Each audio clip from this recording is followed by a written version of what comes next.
ಎಲ್ರಿಗೂ ನಮಸ್ಕಾರ. ಎಲ್ಲರೂ ಹೆಂಗಿದ್ದೀರಾ? ನಾನು ನಿಮ್ಮ ಪ್ರೀತಿಯ ಡಾಕ್ಟರ್ ಕಾವ್ಯ. ನನಗೆ ಕಾಲ್ ಮಾಡೋ ಎಷ್ಟೋ ಪೇಷಂಟ್ಗಳು ಈ ಒಂದು ಕೌನ್ಸೆಲಿಂಗ್ ಟೈಮಲ್ಲಿ ಸಾಧಾರಣ ಕಾರಣವನ್ನು ಕೊಡ್ತಾ ಇರ್ತಾರೆ. ನನಗೆ ಕೂದಲು ಉದುರ್ತಾ ಇದೆ, ಅದನ್ನು ಅವರೇ ಹೇಳ್ಬಿಡ್ತಾರೆ. ಕೂದಲು ಉದುರ್ತಾ ಇದೆ ಅಂದರೆ ಅದು ಬಿಸಿಲಿಗೆ, ಸ್ಟ್ರೆಸ್ಗೆ, ಊಟದಕ್ಕೆ, ಮತ್ತು ನೀರಿಗೆ, ಶಾಂಪೂಗೆ, ಎಣ್ಣೆಗೆ, ಈ ಥರ ಏನೇನೋ ಹಲವಾರು ಕಾರಣ. ಜೊತೆಗೆ ಈಗ ಒಂದು ಸಿಕ್ಕಾಪಟ್ಟೆ ಟ್ರೆಂಡಲ್ಲಿರೋದು ವಿಟಮಿನ್ B12 ಅಂತ, ಅದನ್ನು ಕಾರಣ ಕೊಟ್ಟು ಅವರೇ ಹೇಳ್ತಾರೆ. ಬಟ್ ನಾನು ಈ ವಿಡಿಯೋ ಮಾಡ್ತಿರೋದು ಒಂದಷ್ಟು ನೀವು ತಗೊಳ್ಳುವಂಥ ಪ್ರತಿದಿನ ಔಷಧಿಗಳು ಕೂಡ ನಿಮ್ಮ ಕೂದಲು ಉದುರೋದನ್ನು ಜಾಸ್ತಿ ಮಾಡಬಹುದು. ಇದು ಮೇಜರ್ ಸೈಡ್ ಎಫೆಕ್ಟ್ಸ್ ಆಗಿರುತ್ತೆ. ಇದ್ರ ಬಗ್ಗೆ ಒಂದಷ್ಟು ಅರಿವು ಇರಲಿ ಅನ್ನೋದಷ್ಟೇ ನನ್ನ ಉದ್ದೇಶ.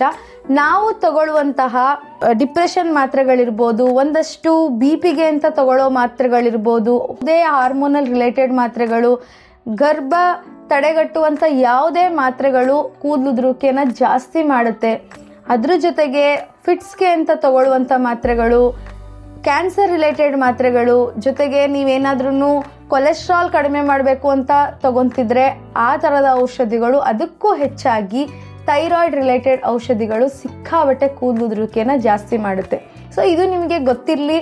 ಪ್ರತಿನಿತ್ಯ ನೀವು ಉಪಯೋಗಿಸುವಂಥ ಮಾತ್ರೆಗಳನ್ನ ಕೇವಲ ಯೂಸಸ್ ಮಾತ್ರ ತಿಳ್ಕೊಬೇಡಿ, ಒಂದಷ್ಟು ಸೈಡ್ ಎಫೆಕ್ಟ್ಸ್ಗಳನ್ನೂ ತಿಳ್ಕೊಳ್ಳಿ. ಇದನ್ನು ನಿಮ್ಮ ಹೆಲ್ತ್ ಕೇರ್ ಪ್ರೊವೈಡರ್ ಜೊತೆ ಚರ್ಚೆ ಮಾಡಿ ಆ ಸೈಡ್ ಎಫೆಕ್ಟ್ಸ್ಗೆ ಏನು ರೆಮಿಡೀಸ್ ಬೇಕು ಅಥವಾ ಸಪ್ಲಿಮೆಂಟ್ಸ್ ಬೇಕು ಅದನ್ನು ನೀವು ಅವ್ರ ಹತ್ರ ತಗೊಳ್ಳಿ.